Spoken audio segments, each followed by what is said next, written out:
story of how God was seeking a bride for his son.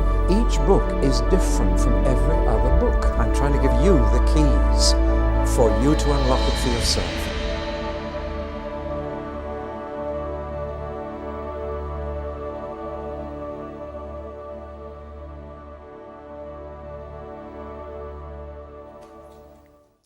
Sepanjang kisah para rasul, kita dapat melihat ikatan antara Yudaisme dan kekristenan yang semakin longgar. Stefanus memulainya, dan mati sebagai martir. Ia adalah martir pertama untuk masalah ini. Dan Filipus melanjutkan dengan membaptis sida-sida dari Ethiopia. Lalu Petrus dengan Cornelius. Tidak lama kemudian, orang Yahudi yang percaya di Yerusalem mulai curiga dengan kepercayaan baru yang dibawa ke orang non-Yahudi. Tampaknya tidak cukup Yahudi untuk mereka. Maka akhirnya Paulus pergi ke Yerusalem untuk menantang gereja-gereja yang mengirimkan anti-misionaris dengan mengatakan, tidak cukup hanya dengan beriman, tapi kamu juga harus disunat. Masalah yang sebenarnya bukanlah sunat. Pertanyaan di belakangnya adalah, apakah orang non-Yahudi harus menjadi Yahudi ketika menjadi Kristen? Pertanyaan Yudaisme seperti itu, tetapi di belakang itu ada masalah besar, dan yang sebenarnya mengenai keselamatan itu sendiri. Bukan Yudaisme atau sunat, melainkan keselamatan. Dan seluruh pertanyaan intinya, apa keselamatan itu didapat dengan iman, perbuatan, atau keduanya? Kebanyakan agama dunia menawarkan keselamatan melalui perbuatan. Kamu harus berdoa, berpuasa, memberi sedekah, dan seterusnya. Lalu akhirnya kamu akan diterima Allah, kamu selamat oleh usahamu sendiri. Dan agama seperti ini menarik karena mereka tetap bisa memiliki harga diri. Saya memperolehnya. Ini adalah kebenaran diri, dan Allah sangat membenci itu. Ia lebih senang berhadapan dengan dosa daripada orang yang merasa dirinya benar. Yesus tidak berteman dengan orang yang merasa dirinya benar, dia teman orang berdosa. Bukan orang yang merasa dirinya seperti orang Farisi, ia tidak bisa berteman dengan mereka. Apa keselamatan itu diperoleh melalui perbuatan saja? Apakah kita harus bekerja keras untuk mencapainya? Atau keselamatan didapatkan dari perbuatan ditambah iman? Hal ini umum dijumpai. Saya pernah jadi pendeta kapal di Angkatan Udara, dan saya pendeta kapal yang ditahbiskan menjadi kepala denominasi lain. Ada KR dan GI, dan ketika datang orang baru, GI akan bertanya, berapa di antara Anda menganut GI, dan 70% orang pergi dengannya, lalu KR membawa orang-orang beraksen Irlandia dan saya ditinggalkan. Bersama dengan orang baptis, metodis, bala keselamatan, Buddha, Hindu, Muslim, agnostik, ateis. Menarik sekali menjadi pendeta orang ateis. Itu cerita lain. Tapi ketika orang-orang ini duduk di hadapan saya bertanya, berapa metodis, berapa baptis, berapa bala keselamatan, angkat tangan Anda. Dengan suara yang sama, saya akan tanyakan berapa yang Kristen. Sunyi senyap. Terkadang seseorang akan mengangkat tangan dan tersenyum, tapi mereka akan melihat. Apa ada lagi yang mengangkat tangan? Saya berkata, ayolah, berapa metodis dan baptis kita sudah tahu, jadi berapa yang Kristen? Dan mereka bertanya, apa maksud Anda dengan Kristen, Bapak? Menurutmu apa? Dan mereka selalu mengatakan seseorang yang menaati 10 perintah. Saya duga mereka dididik demikian di gereja ketika kecil membacanya di dinding. Tapi saya berkata, baik, saya terima bahwa orang Kristen yang menaati 10 perintah, tapi berapa yang Kristen di sini? Paham? Lalu mereka akhirnya kembali jadi bingung. Lalu seseorang akan bertanya, tapi tidak mungkin menaati semuanya. Dan kata saya, berapa yang harus ditaati untuk menjadi Kristen? Dan mereka selalu berkata, 6 dari 10. Saya berkata, baiklah, saya terima. Orang Kristen adalah orang yang menaati 6 dari 10 perintah. Jadi ada berapa orang Kristen di sini? Paham? Lalu dimulailah diskusi mengenai apa itu Kristen. Saya mendorong mereka untuk berdiskusi. Dan inilah yang membebani mereka. Anda lihat, perbuatan ditambah iman, artinya kerjakan sebanyak yang Anda bisa. Lalu berimanlah untuk hal yang Anda tidak bisa kerjakan. Taati sebanyak mungkin perintah lalu minta Allah untuk memaafkan apa yang tidak bisa Anda taati. Itu pengertian paling umum mengenai kekristenan di negara kita, yaitu perbuatan baik. Lalu ada yang bilang, bukan kekristenan itu iman ditambah perbuatan. Dimulai dengan iman, dilanjutkan dengan perbuatan. Dan taatilah hukum setelah percaya, tapi harus tetap ditaati. Itulah yang dikatakan oleh orang-orang Yahudi. mulai dengan iman, lalu taati hukum. Karena itulah Paulus berkata kepada Galatia, kamu telah mulai dengan roh, maukah kamu mengakhirinya dengan daging? Karena hukum itu untuk daging. Itu usahamu, bukan roh yang mengerjakan di dalammu, hanya kamu. Dan Paulus berjuang untuk iman semata. Bertolak dari iman dan memimpin kepada iman, kata Paulus, dari awal hingga akhir. Katanya, sebab aku mempunyai keyakinan yang kokoh dalam Injil, karena Injil adalah kekuatan Allah yang menyelamatkan setiap orang yang terus percaya. Kata kerja terus keluar lagi. Dari iman kepada iman, dari awal hingga akhir, seperti yang tertulis di Nif. Dengan kata lain, kita tidak bisa kompromi dalam hal ini, harus tetap percaya. Itu intinya. Bukan tidak percaya awalnya lalu melakukan perbuatan, terus saja percaya. Ada perbedaan besar antara memberitahu orang harus terus percaya dan memberitahu mereka sekarang harus menaati hukum. Berbeda sekali. Jadi ini masalah yang sebenarnya yang diperjuangkan Paulus. Ia memperjuangkan kemerdekaan Kristen.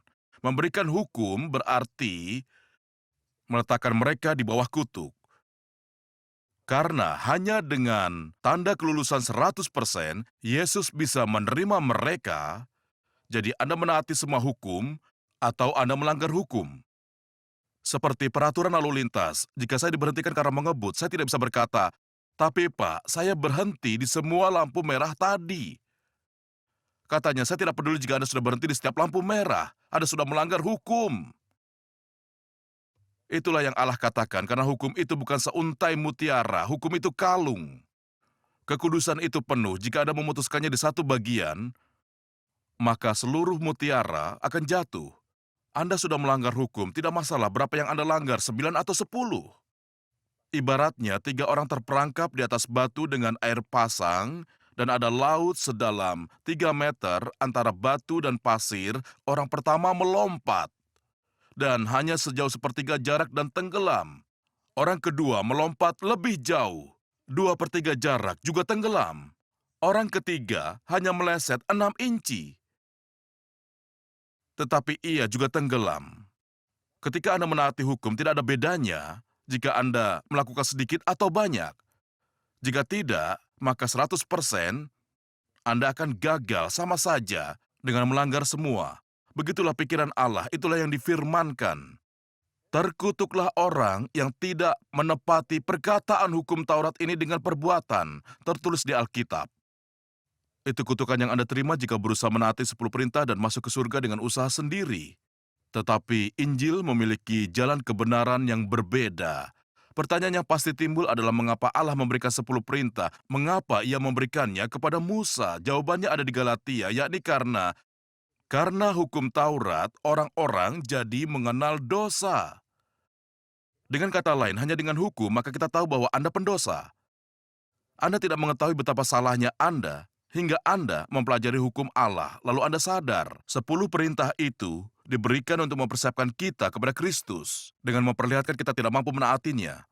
Karena itulah, mengkhotbahkan 10 perintah akan menyatakan kesalahan orang, karena mereka sadar mereka tidak mampu menaatinya, terutama cara Yesus menginterpretasikan hukum-hukum itu. Baik, kita sampai pada masalah kemerdekaan. Sekarang, untuk pertama kalinya ada gambar. Alat bantu visual.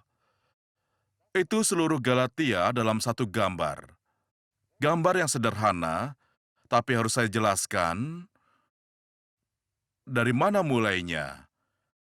3 hal yang kita bicarakan adalah legalisme, kemerdekaan, dan perizinan. Legalisme adalah musuh kemerdekaan, tetapi yang orang sering tidak sadar perizinan juga. Galatia pasal 1 hingga 2 berbicara tentang kemerdekaan di dalam Kristus. Di bawah perkenanan Bapa, kita berada dalam cahaya kasih-Nya, dalam kemerdekaan roh. Dan dasarnya adalah iman kepada anak. Jadi Bapa, Anak, dan Roh memberikan kita kebebasan sendiri di sini. Tapi ada 2 cara untuk kehilangan hal tersebut. Satu adalah kembali ke hukum, ke dalam kandang, kita terperangkap, kita berusaha keluar tapi tidak bisa, Dan sekali Anda kembali ke hukum, Anda terikat dalam perbudakan. Anda di bawah murka Allah karena Anda tidak bisa menaatinya. Tapi ada cara lain kehilangan kemerdekaan, yakni jatuh ke sini, yaitu ke rawa kedagingan. Hal itu juga merupakan ikatan, tapi ikatan kepada diri sendiri. Dan cara ini membuat Anda terikat ke orang lain karena adanya peraturan. Cara ini membuat Anda terikat keinginan Anda sendiri. Dan Anda kembali berada dalam murka Allah. Anda kehilangan kebebasan. Pernahkah Anda ke Striding Edge di Helvellyn di distrik Danau? Hal itu merupakan ilustrasi sempurna, karena hal itu merupakan sebuah jalan setapak yang curam di punggung bukit dan kedua sisinya jurang yang kami sebut koris. Jurang itu terbentuk oleh bola es raksasa berputar di zaman es, dan dua bola yang berputar itu meninggalkan gunung yang curam. Gunung Matterhorn di Swiss adalah hasil dari 3 bola raksasa berputar yang menghasilkan puncak 3 sisi. Tetapi kalau yang ini karena 2 bola raksasa. Dan berjalan di sana sangat menyenangkan, tetapi jika angin sedang kencang, Anda harus berjalan sambil berlutut supaya aman. Ada pesan moral di sana. Baiklah, kembali berkhotbah. Berjalan di dalam roh itu seperti itu. Dan mudah sekali bagi kita tergelincir ke satu sisi atau mungkin ke sisi lainnya. Dan bagi saya, bahaya terbesar bagi kemerdekaan Kristen adalah legalisme. Mengagetkan sekali, karena izin itu cukup jelas. Ketika gereja mulai membuat peraturan-peraturan baru, maka Anda masuk ke dalam legalisme, dan legalisme membunuh roh. Masuklah ke persekutuan legalistik dan Anda bisa langsung melihatnya. Mulut semua orang terkatup. Paham? Pernah melihatnya? Ada ekspresi yang kaku. Ekspresi tegang di wajah mereka. Mereka kembali ke hukum lagi.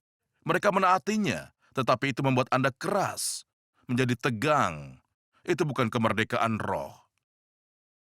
Legalisme telah membuat seluruhnya berpusat pada peraturan, bukan relasi. Itu kuncinya. Dan orang berpikir mereka menjadi Kristen karena menaati peraturan. Jangan merokok, jangan berjudi, jangan mabuk, jangan lakukan ini, jangan itu.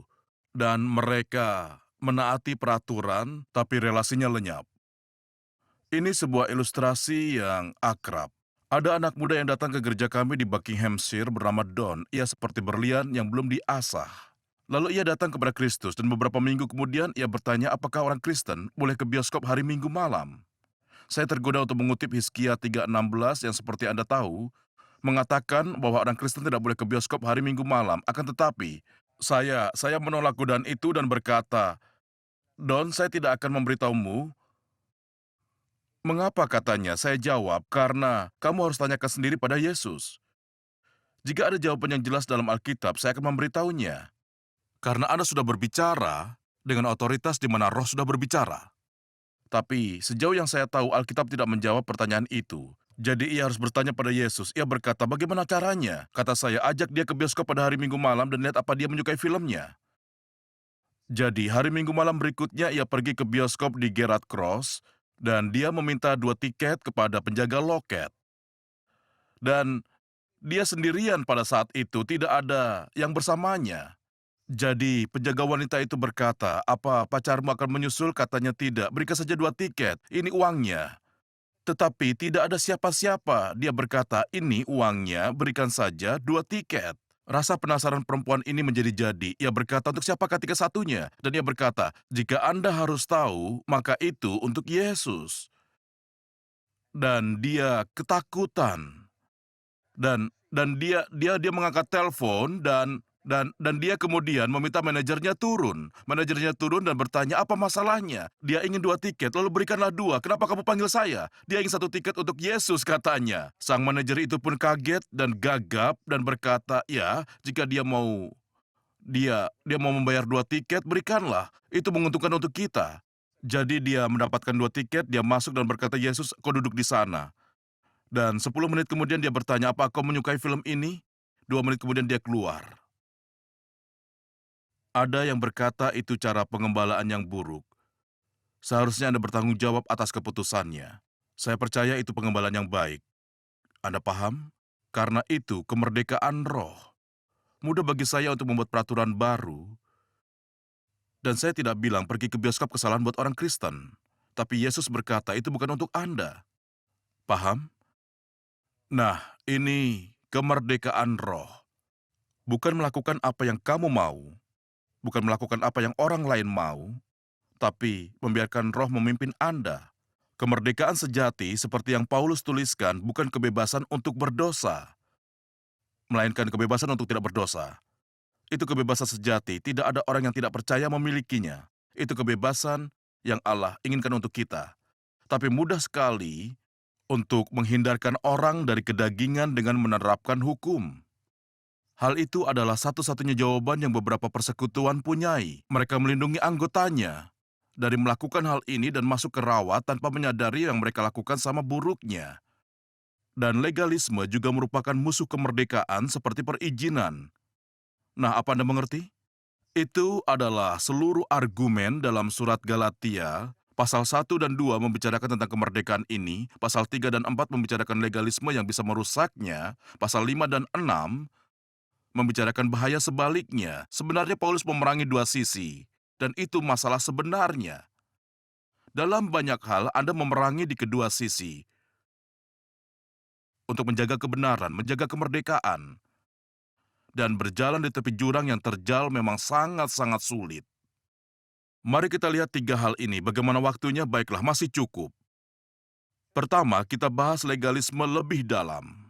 Sunat adalah mata rantai pertama bagi orang-orang Galatia. Itu adalah awal legalisme, Anda harus melakukannya. Itu bukan bagian dari Injil, tetapi mereka harus menaati seluruhnya. Tapi bukankah orang memanfaatkan keadaan jika mereka diberitahu bahwa mereka tidak di bawah hukum? Dan tidakkah mereka menjadi liar dan salah satu kesalahan sebaliknya adalah antinomianisme? Anda pernah dengar kata itu, Anda tidak harus tahu, tetapi anti melawan nomianisme nomos hukum, artinya jika orang diberitahu mereka tidak di bawah hukum, mereka akan berbuat dosa. Dan beberapa orang yang berpandangan picik hanya akan melihat dua hal ini sebagai pilihan.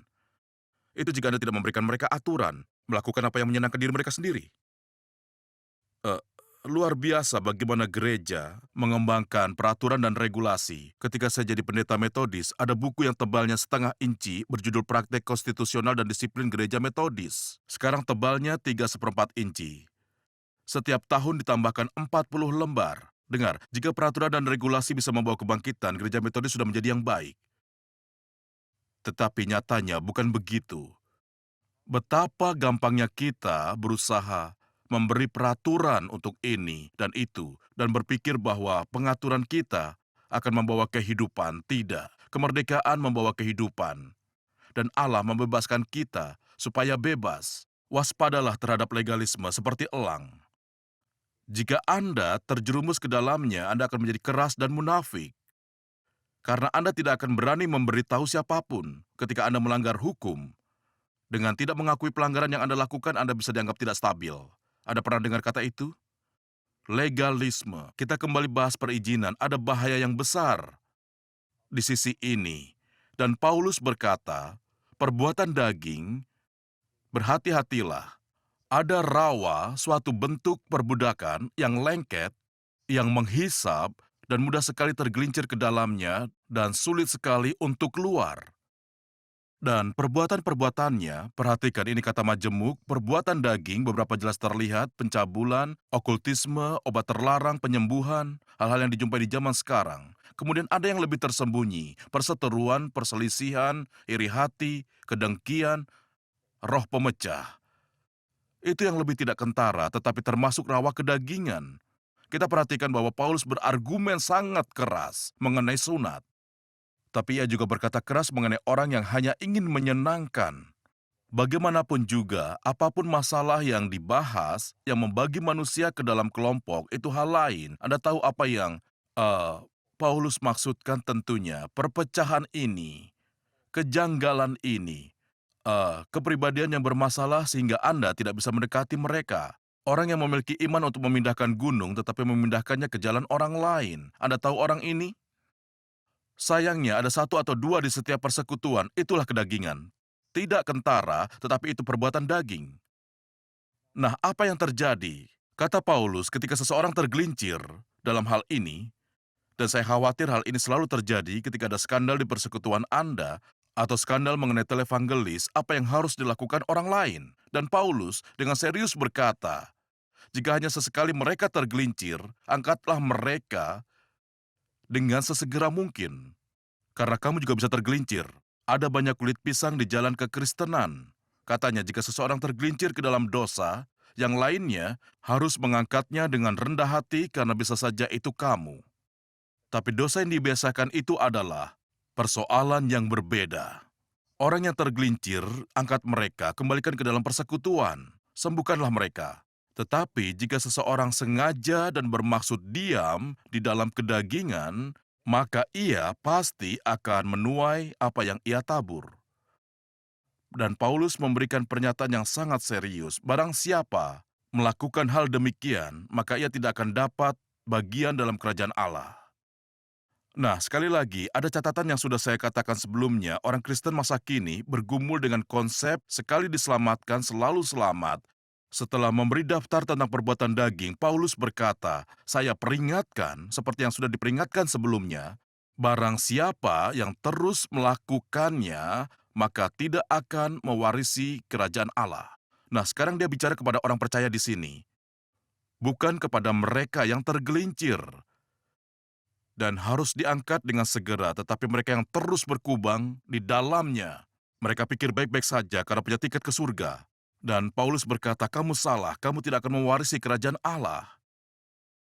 Ini salah satu peringatannya dan hal ini sangat serius. Anda bisa tergelincir ke dalam legalisme atau ke dalam perizinan.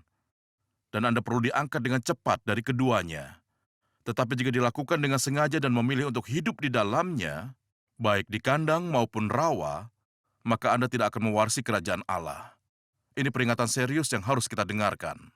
Mari kita bahas tentang kemerdekaan, sisi indah dari semua ini. Kebebasan untuk tidak berdosa, bukankah kebebasan itu indah? Anda bebas sekarang di dalam Kristus, bebas untuk tidak berbuat dosa.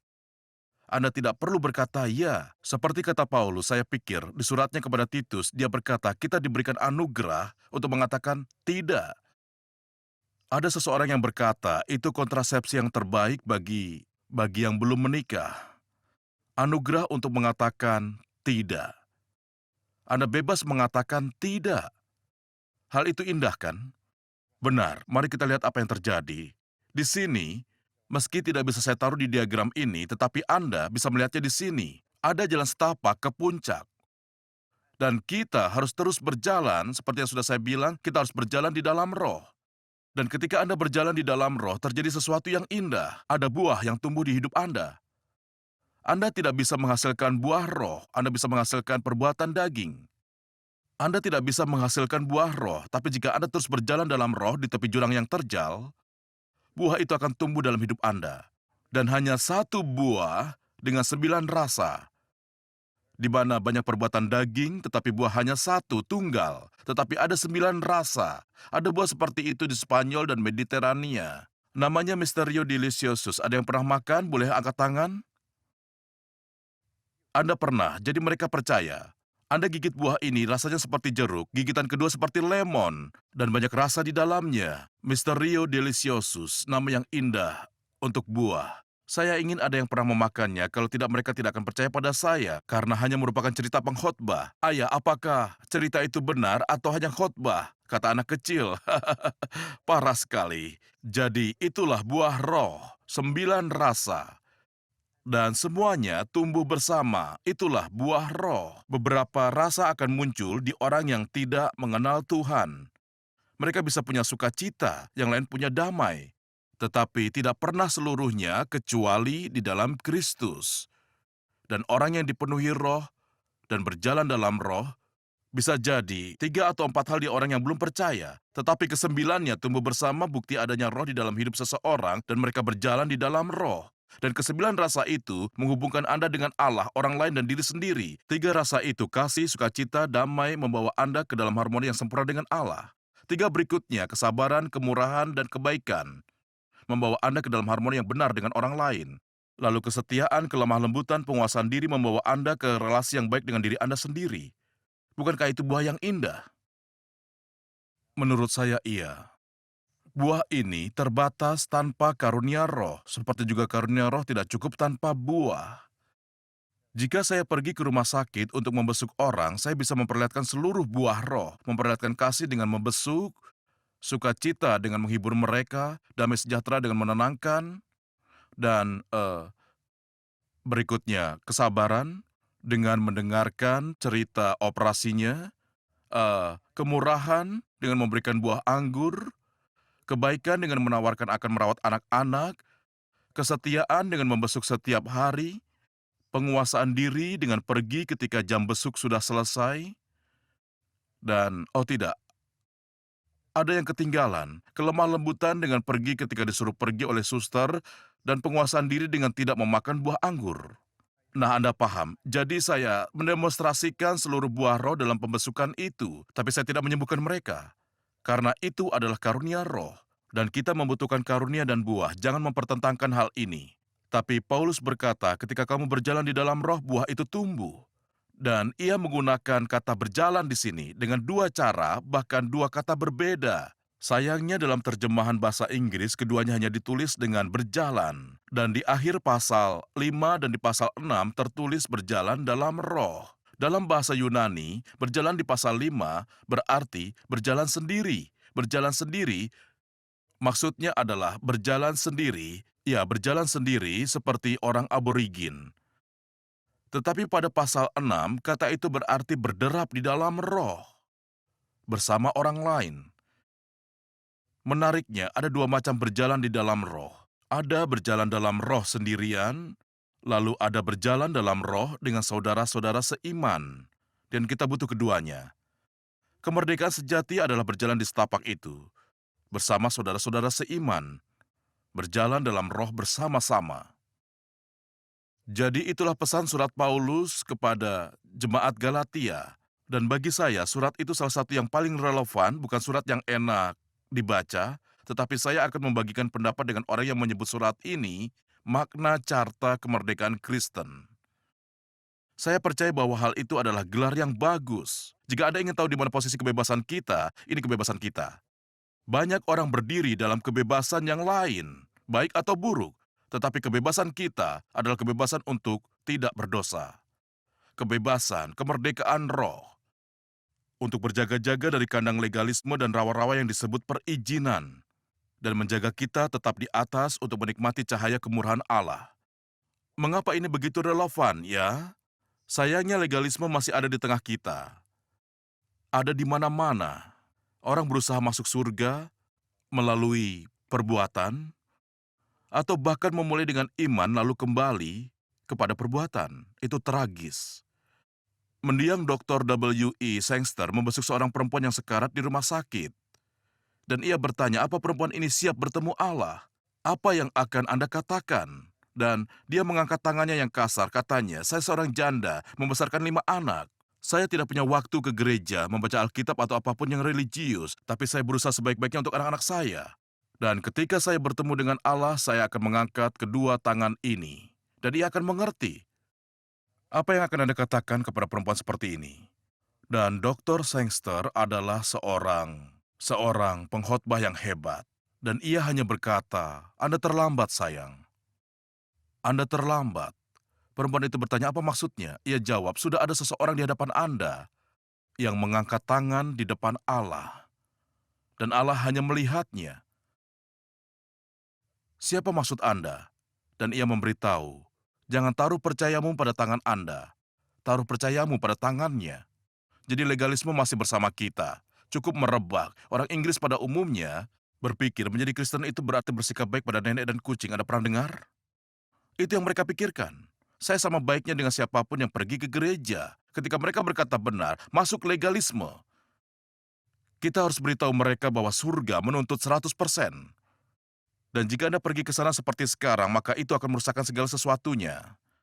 Demikian juga di gereja. Gereja sekarang ini sering menambahkan peraturan untuk anggotanya. Saya sudah menyebut 4 langkah menuju pintu depan bertobat, percaya, dibaptis, dan menerima Roh Kudus. Seharusnya itu sudah cukup dan tidak perlu untuk ditambah lagi. Tangganya ada di dalam. Banyak anak tangga yang harus kita naiki di dalam seperti yang kita baca di 1 Petrus atau 2 Petrus. Tapi hanya ada 4 langkah di luar. Sayangnya banyak gereja yang berkata, Anda harus dikonfirmasi uskup, atau Anda harus begini, Anda harus begitu, Anda harus berkomitmen, menerima kepemimpinan, dan banyak komitmen yang ditambahkan ke langkah-langkah menuju rumah Allah. Langkah-langkah itu ada di dalam. Dan kita tidak boleh menambahkannya lagi di depan pintu menuju ke rumah Allah atau kita masuk legalisme. Celakanya, perizinan juga masih ada. Masih ada orang yang berpikir perzinahan oleh orang tidak percaya akan memasukkannya ke neraka. Tetapi kalau dilakukan orang percaya, tidak apa-apa. Ada yang percaya hal ini. Dan percaya bahwa dosa orang percaya dimaafkan. Anda bisa berkurang berkat dan berkurang hadiahnya, tetapi Anda tidak akan kehilangan tiket ke surga. Galatia menangani hal itu dengan tegas. Dan berkata, kamu tidak mewarisi kerajaan Allah jika Anda sengaja kembali ke sini. Anda bangun di sana, dan berjalan dengan yang lain sepanjang tepi jurang terjal, di mana angin roh bertiup di wajah Anda dan sinar Allah menghangatkan Anda, dan Anda akan berhasil. Baiklah, saya hanya mempunyai beberapa menit lagi, bukan? Saya harus membacakan sedikit surat Galatia. Ini surat yang sangat menarik. Dengarkan permohonan Paulus. Aku minta kepadamu, saudara-saudara, jadilah sama seperti aku, sebab aku pun telah menjadi sama seperti kamu. Belum pernah kualami sesuatu yang tidak baik daripadamu. Kamu tahu bahwa aku pertama kali telah memberitakan Injil kepadamu, oleh karena aku sakit pada tubuhku. Sungguh pun demikian keadaan tubuhku itu, yang merupakan pencobaan bagi kamu. Namun kamu tidak menganggapnya sebagai sesuatu yang hina dan yang menjijikkan, tetapi kamu telah menyambut aku sama seperti menyambut seorang malaikat Allah. Malahan sama seperti menyambut Kristus Yesus sendiri. Betapa bahagianya kamu pada waktu itu. Dan sekarang, di manakah bahagiamu itu? Karena aku dapat bersaksi tentang kamu bahwa jika mungkin, kamu telah mencungkil matamu dan memberikannya kepadaku. Apakah dengan mengatakan kebenaran kepadamu, aku telah menjadi musuhmu? Mereka dengan giat berusaha untuk menarik kamu, tetapi tidak dengan tulus hati. Karena mereka mau mengucilkan kamu, supaya kamu dengan giat mengikuti mereka. Memang baik kalau orang dengan giat berusaha menarik orang lain dalam perkara-perkara yang baik, asal pada setiap waktu, dan bukan hanya bila aku ada di antaramu. Karena kamu aku menderita sakit bersalin lagi, sampai rupa Kristus telah menjadi nyata di dalam kamu. Betapa rinduku untuk berada di antara kamu pada saat ini, dan dapat berbicara dengan suara yang lain. Karena aku telah habis akal menghadapi kamu. Anda bisa rasakan hati Paulus di sana? Suatu permohonan luar biasa. Memang kamu telah dipanggil untuk merdeka. Tapi janganlah kamu mempergunakan kemerdekaan itu sebagai kesempatan untuk kehidupan dalam dosa. Melainkan, layanilah seorang akan yang lain oleh kasih. Sebab seluruh hukum Taurat tercakup dalam satu firman ini, yaitu kasihilah sesamamu manusia seperti dirimu sendiri. Tetapi jikalau kamu saling menggigit dan saling menelan, awaslah supaya jangan kamu saling membinasakan. Maksudku ialah, hiduplah oleh roh, maka kamu tidak akan menuruti keinginan daging, sebab keinginan daging berlawanan dengan keinginan roh, dan keinginan roh berlawanan dengan keinginan daging, karena keduanya bertentangan, sehingga kamu setiap kali tidak melakukan apa yang mereka kehendaki. Akan tetapi, jikalau kamu memberi dirimu dipimpin oleh roh, maka kamu tidak hidup di bawah hukum Taurat. Ia menutup surat itu. Jangan sesat, Allah tidak membiarkan dirinya dipermainkan karena apa yang ditabur orang, itu juga yang akan dituainya. Sebab barang siapa menabur dalam dagingnya, ia akan menuai kebiasaan dari dagingnya. Tetapi barang siapa menabur dalam roh, ia akan menuai hidup yang kekal dari roh itu. Janganlah kita jemu-jemu berbuat baik, karena apabila sudah datang waktunya, kita akan menuai jika kita tidak menjadi lemah. Karena itu, selama masih ada kesempatan bagi kita, marilah kita berbuat baik kepada semua orang, tetapi terutama kepada kawan-kawan kita seiman. Lihatlah bagaimana besarnya huruf-huruf yang aku tulis kepadamu dengan tanganku sendiri. Mereka yang secara lahiriah suka menonjolkan diri, merekalah yang berusaha memaksa kamu untuk bersunat, hanya dengan maksud supaya mereka tidak dianiaya karena salib Kristus. Sebab mereka yang menyunatkan dirinya pun tidak memelihara hukum Taurat. Tetapi mereka menghendaki supaya kamu menyunatkan diri agar mereka dapat bermegah atas keadaanmu yang lahiriah. Tetapi aku sekali-kali tidak mau bermegah selain dalam salib Tuhan kita Yesus Kristus. Sebab olehnya dunia telah disalibkan bagiku, dan aku bagi dunia. Sebab bersunat atau tidak bersunat tidak ada artinya, tetapi menjadi ciptaan baru.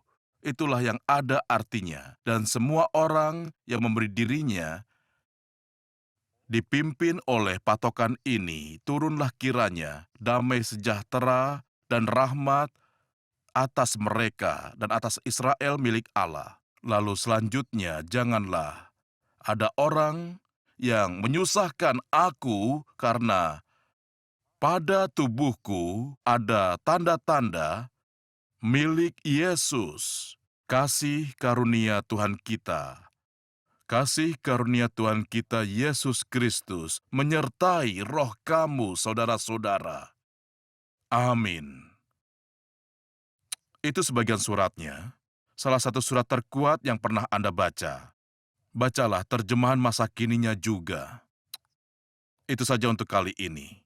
Allah memberkati Anda.